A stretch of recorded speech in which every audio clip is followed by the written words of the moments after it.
Coming up on this Friday edition of Daybreak, Korea cuts its benchmark interest rate to a record low of 1.75% in an effort to revitalize sluggish economic growth. With speculation refusing to go away, the US military in Korea denies talks have been held with Seoul on the deployment of the THAAD missile defense system to South Korea, but admits a handful of suitable sites have been identified. Plus, the US Attorney General promises to offer the full investigative resources of the Department of Justice and the FBI to help find the gunman who shot 2 police officers in Ferguson. Daybreak begins now.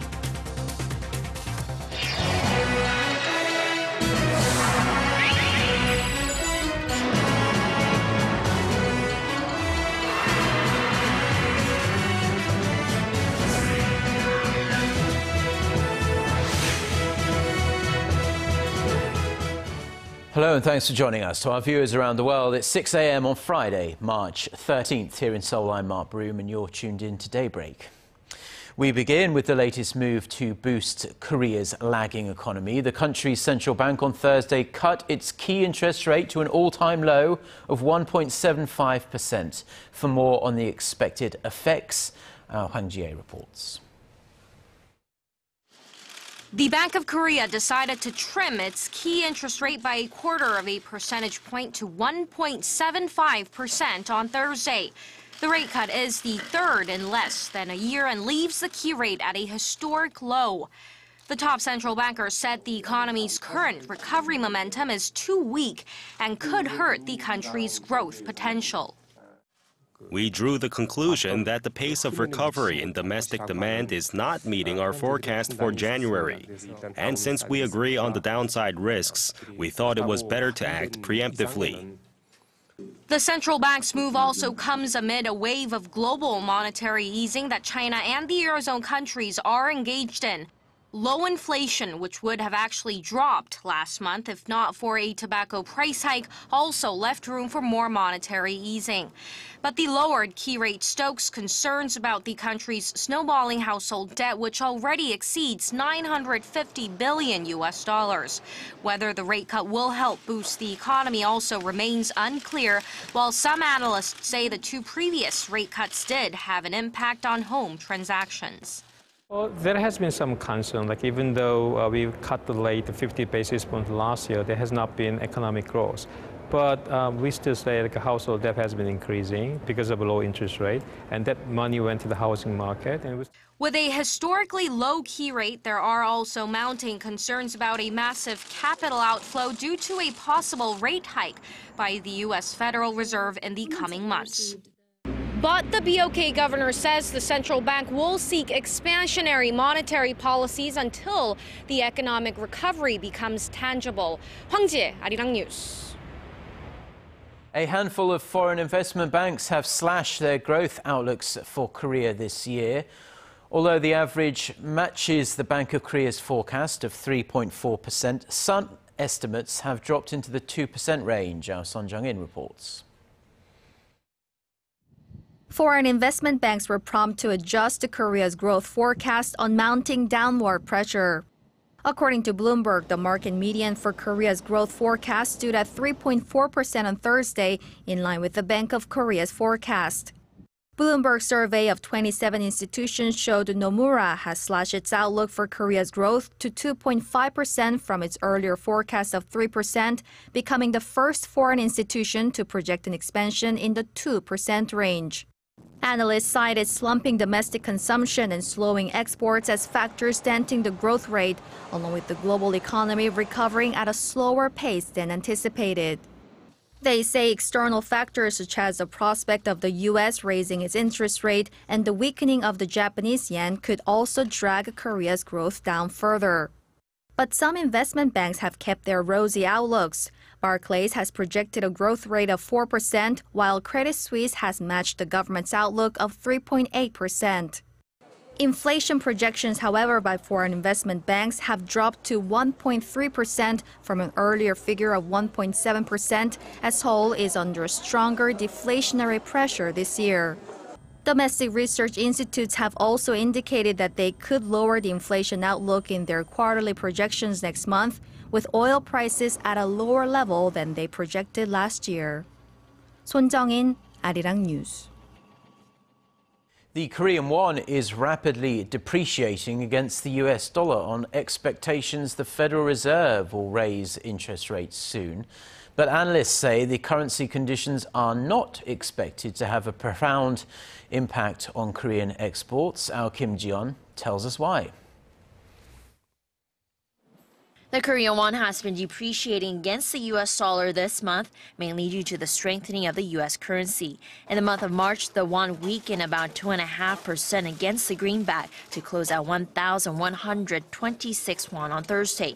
The Seoul-based Haejin Economic Research Institute expects the won-dollar exchange rate to decline even further to 1,150 won within the next 2 months. This on expectations the U.S. Federal Reserve will raise its rate in the coming months and possibly sooner. The overlying projection is that the Fed will raise its interest rate in April. We even think there is a possibility that it may raise the rate in its upcoming Federal Open Market Committee meeting next week, due to improved unemployment figures in February. Since the depreciation of the Korean currency stems mainly from the strengthening of the U.S. dollar rather than strong economic fundamentals, local analysts say it won't have a profound impact on boosting the competitiveness of Korean exports. Busan-based BS Financial Group says that's because the currencies of other Asian countries, such as the Japanese yen, are also depreciating against the dollar. The types of goods exported by Korea and Japan, including steel and automobiles, and their competitiveness comes from the valuation of their local currencies. The already much depreciated yen is gaining the upper hand over the Korean won due to a series of quantitative easing measures from Tokyo since late 2012. In the month of March alone, the Japanese yen weakened about 2% against the greenback. The BS Financial Group researcher predicts the yen will reach the 130 yen level against the dollar in the coming months, from the current level of 121, which is already a near 8-year low. Kim Ji-yeon, Arirang News.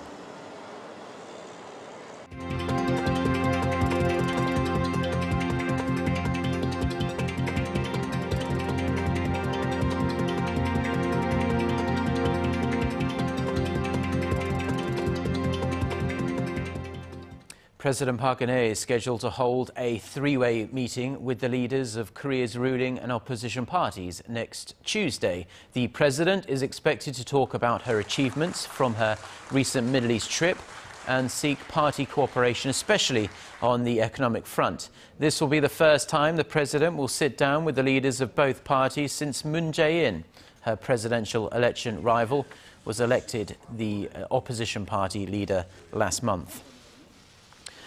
And President Park has told the Korean people that they have the responsibility to end the 70-year division of the peninsula and to open an era of inter-Korean unification for generations down the line. Speaking at a commissioning ceremony for new military officers on Thursday, the president said the fundamental foundation of that mission is strong national security.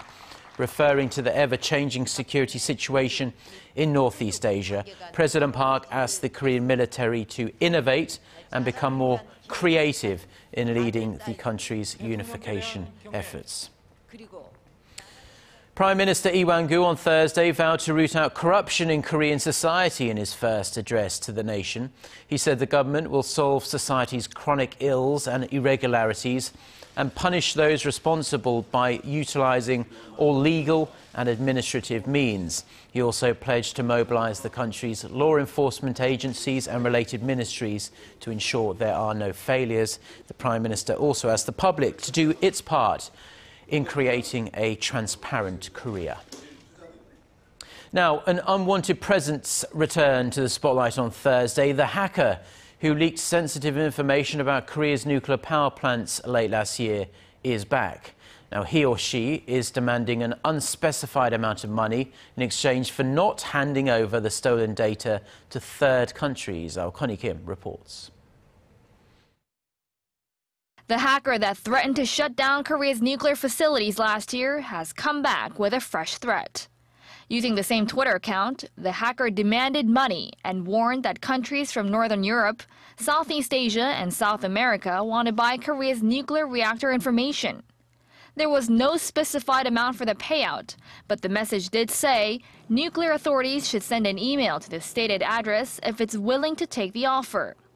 Along with the threat, more than 20 files were released, including floor maps and transcript of a phone conversation between President Park Geunhye and United Nations Security General Ban Ki-moon. An official from the state-run Korea Hydro and Nuclear Power Company said it's looking into how the information got leaked and how sensitive the released documents are. The threat comes about 3 months after the hacker threatened to destroy power plants if the company didn't halt operations at 3 of Korea's nuclear facilities by Christmas last year. No destruction was done to the reactors even after the shutdown deadline, and the nuclear power company had insisted the released data posed no threat. However, the hacker's comeback is raising concerns as a person behind the nuclear power hack still hasn't been identified, even after months of investigation. Connie Kim, Arirang News.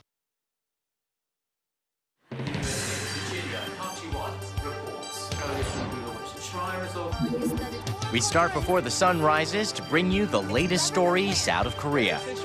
We also lead the way with important global coverage. Stay on the pulse of what is happening with Daybreak.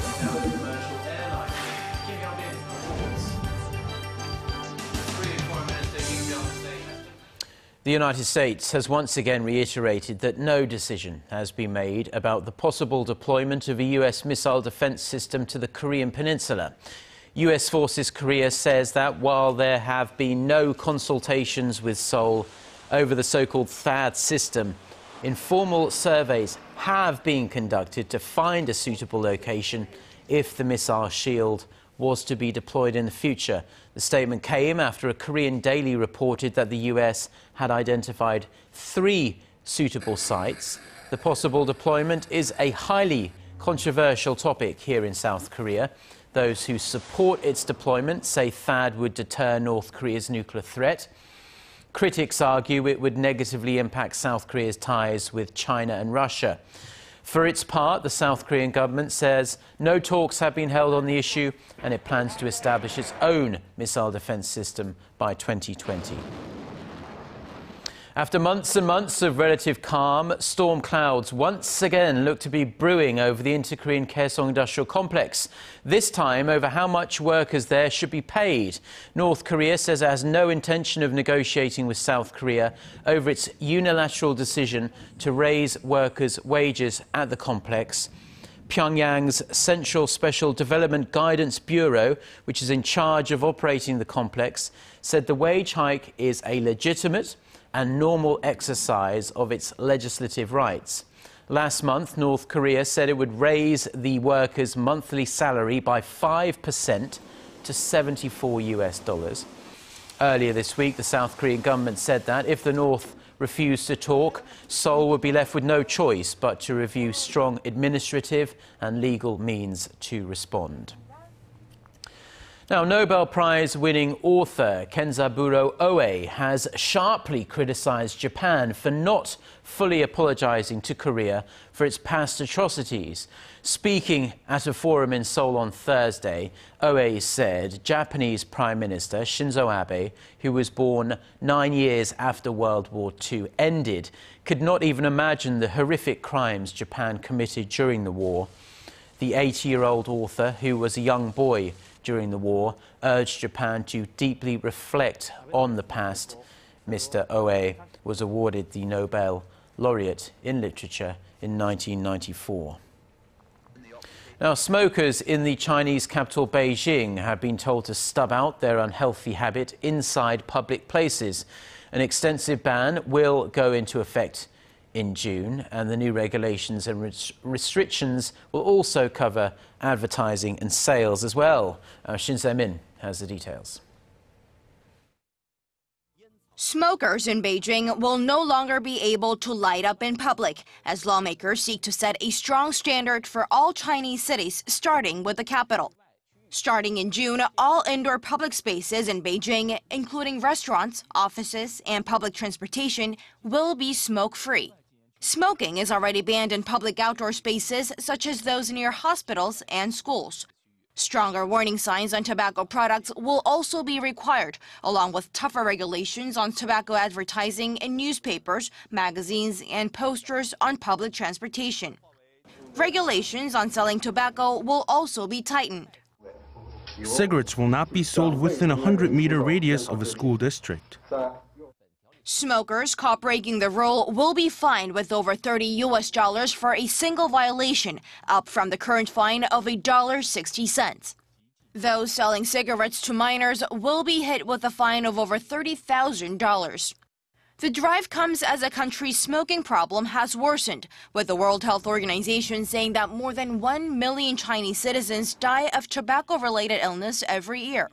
Roughly 80% of Chinese men ages 15 or older smoke, exposing some 760 million people to secondhand smoke. But there are rising concerns about the effectiveness. Many such bans in China have been ignored in the past, and Beijing will be just one of 14 cities that will restrict smoking in indoor public spaces. Shin Se-min, Arirang News.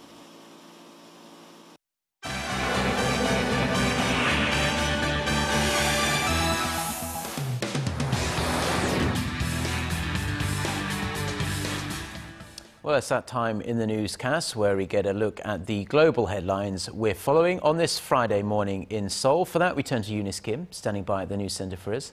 Good morning, Eunice. And good morning to you, Mark. A manhunt is underway for suspects after 2 police officers were shot outside of the Ferguson Police Department where a protest was taking place. It happened around midnight Wednesday local time as a small group of demonstrators was beginning to disperse after peacefully protesting the resignation of Ferguson's police chief. St. Louis County Police Chief John Belmer said the officers who were supporting the city's police department sustained serious injuries. A 41-year-old St. Louis County police officer was hit in the shoulder while a 32-year-old officer had a bullet enter his cheek and lodge behind his ear. Both have been treated and released to their families. U.S. Attorney General Eric Holder has promised to offer the full investigative resources of the Department of Justice and the FBI to hold the, quote, cowardly perpetrators accountable. What happened last night was a pure ambush. This was not someone trying to bring healing to Ferguson. This was a damn punk, a punk who was trying to sow discord in an area that is trying to get its act together and trying to bring together a community that has been fractured for too long. The shooting came just hours after Ferguson's police chief Thomas Jackson announced his resignation following the release of a scathing report by the Justice Department that found widespread racial discrimination within the city's police force and court system. Ferguson has been at the center of racial tensions in America after the shooting death of 18-year-old Michael Brown triggered nationwide demonstrations last year. One high-ranking Turkish official says the 3 British schoolgirls believed to have joined the Islamic State group in Syria was helped by a foreign spy. The Turkish foreign minister told a local broadcaster that the spy was from one of the countries in the U.S.-led coalition against the extremist group and that he has shared the information with his British counterpart. He did not specify the country, but he said the now captured foreign spy was from not the U.S. nor the EU countries. The coalition also includes nations such as Saudi Arabia, Qatar, Jordan, Bahrain, Australia, and Canada. Several people are dead and missing in Bangladesh after a roof collapsed at a cement factory there. Authorities said at least 5 bodies have been recovered and dozens of others rescued and transported to the hospital. Eyewitnesses say many workers were on the roof, which was under construction when it caved at the army-run factory in the port city of Mongla, southwest of the capital of Dhaka. Bangladesh has been hit by a number of industrial accidents in recent years, including the collapse of Rana Plaza complex outside of Dhaka that had left more than 1,100 people dead in 2013. Finally, another major leak at Japan's crippled Fukushima nuclear power plant earlier this week may have raised radiation levels in nearby waters. Plant operator Tokyo Electric Power Company told Seoul-based Yonhap News that the radiation levels in water collected on Wednesday were 30 times higher than the sample collected on Monday.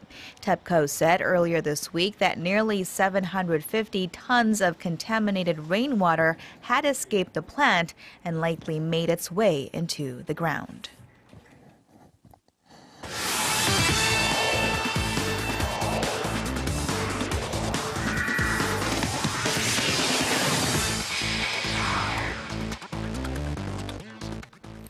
And TGI Friday, everyone, as we kick things off with the Korean national football team, as it was announced on Thursday that Chaminator Chaduri will play one last match before he officially retires from the national team. Now, with the KFA announcing that the Korean defender Chaduri will be honored with a retirement ceremony on the 31st when Korea faces New Zealand, manager Uli Stilike has told the 35-year-old to play one last final match before saying goodbye. And despite the Chaminator stating that the Asian Cup will be his final national team appearance, it looks like he will play that match against New Zealand, which will take place at the Seoul World Cup Stadium. Now, during the 2014 Sochi Winter Games, the Korean men's short track team failed to win a single medal in any of the events. Now, a little over a year later, they're going back to Russia and looking for that gold. Now, putting their Sochi struggles behind them, the Korean men's short track team look to bounce back in Moscow, Russia, where the 2015 Short Track World Championship is set to begin today.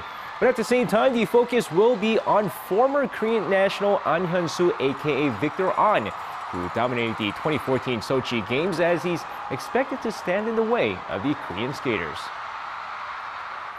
The 2015 MLB season is right around the corner, as the spring training games have been in full throttle as of late. And now it's finally time for LA Dodgers lefty Lee Hyun-jin to get his first spring start.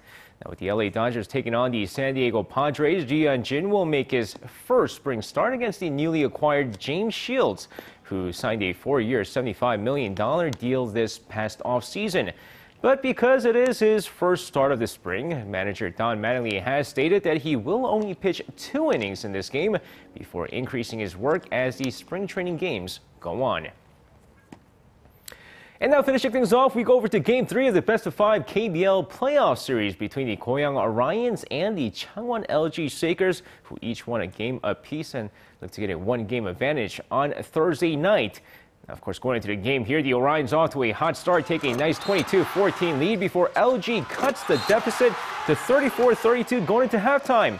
Then it gets interesting in the second half, with the Orions taking a comfortable 10-point lead in the fourth quarter, but LG rallies all the way back and takes a 1-point lead with 1 possession left for the Orions. And with the clock winding down, Troy Gillenwater with the buzzer beater, but no good. And the LG Shakers hold on to win this one 74-73 for a 2-1 series lead. And that's going to wrap it up for me. This has been SJ. Have a great rest of the day and see you guys again for your sports needs.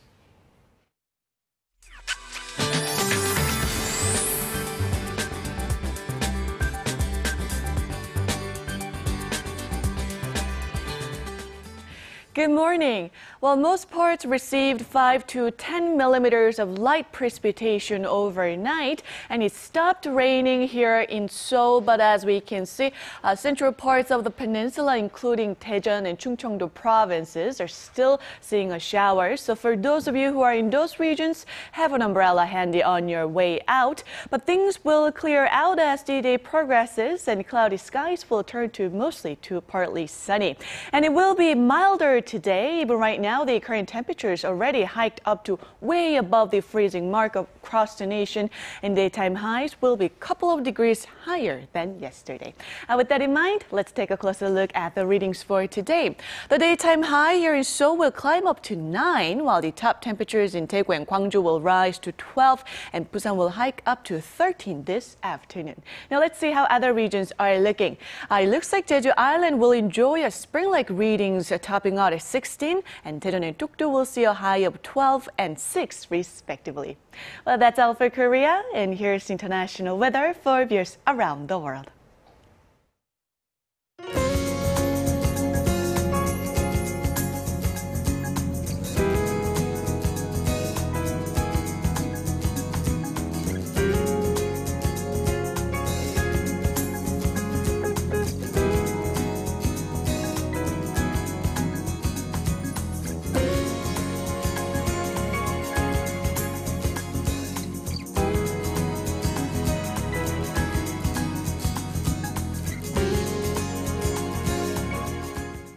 Well, that's all we have for now. Korea Today is coming up at 7 a.m. Korea time. Have a wonderful weekend and do stay tuned to Arirang TV. Goodbye.